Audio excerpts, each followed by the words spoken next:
श्री सरस्वती मैया की जय, श्री कृष्णचंद्र भगवान की जय।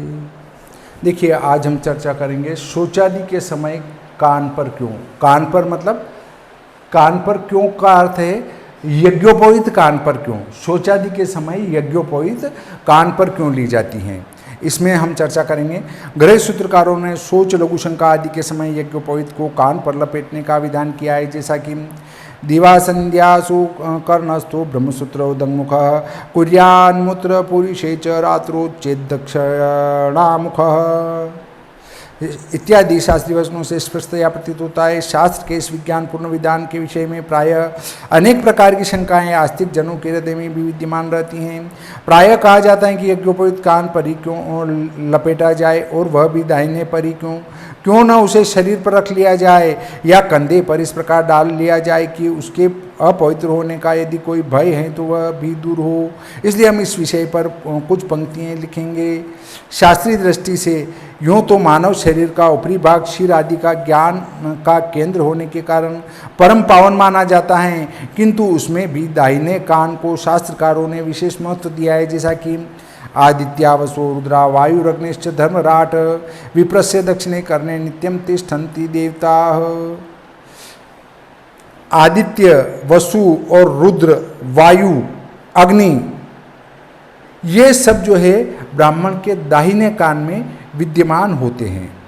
इत्यादि अनेक उक्तियों द्वारा दाहिने कान में आदित्य, वसु, रुद्र आदि देवताओं का निवास स्थान बतलाया गया है। इसलिए दाहिने कान की पवित्रता तथा महत्ता के अभिप्राय से ही पूज्य महर्षियों ने यज्ञोपवीत को उस दशा में जबकि संपूर्ण शरीर ही अपावन होता है, पवित्रता के सबसे महान केंद्र कान पर रखने का विधान किया है। ये सबसे पवित्र हैं, इसलिए यहीं पर उस यज्ञोपवीत को रखने का विधान किया है।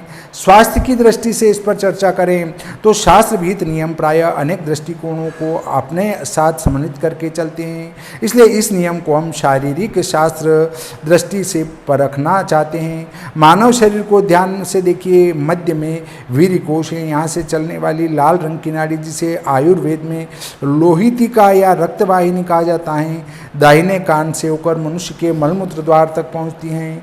यूँ तो मनुष्य शरीर के नवों दरवाजों से अनेक प्रकार का मल निकलता रहता है, किंतु वीर्य रूपी मल, जो कि शरीर रूपी भवन की नींव के समान है, मल या मूत्र द्वार से ही क्षरित हुआ करता है।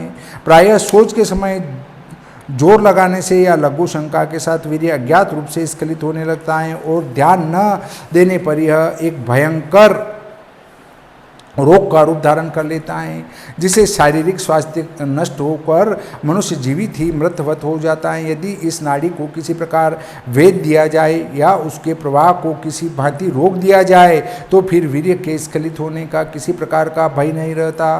क्रांतदर्शी महर्षियों ने इन सब बातों का प्रत्यक्ष अनुभव करके इस नाड़ी के भेदन के लिए जहाँ एक और कर्ण की रीति प्रचलित की थी, वहाँ यज्ञोपवीत द्वारा उस नाड़ी को बांधने का स्वास्थ्य नियम भी प्रचलित किया था।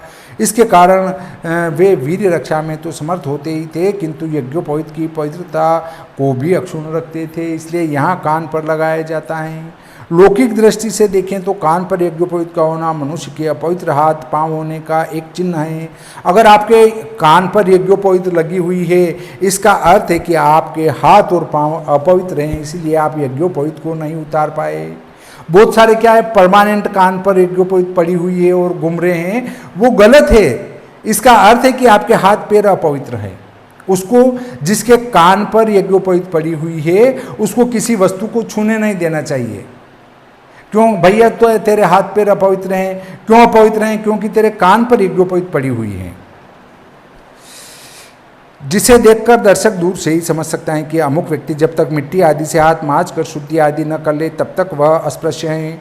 आजकल नई सभ्यता में पले हुए महानुभाव सोचोपरांत शुद्धि का ख्याल नहीं रखते, जिससे हाथों में समाये मल के कीटाणु अनेक प्रकार के रोगों के कारण बनते हैं। यज्ञोपवीत ऐसी दशा में शुद्धि करने की प्रेरणा करता है, उसका यह मोटा लाभ है, जिसे सर्वसाधारण समझ सकते हैं। देखिए, यज्ञोपवीत अगर हमारे कान पर पड़ा हुआ है तो हम पहले अच्छे से मिट्टी से हाथ धोकर ही उसको उतारेंगे या साबुन से हाथ धोकर उतारेंगे।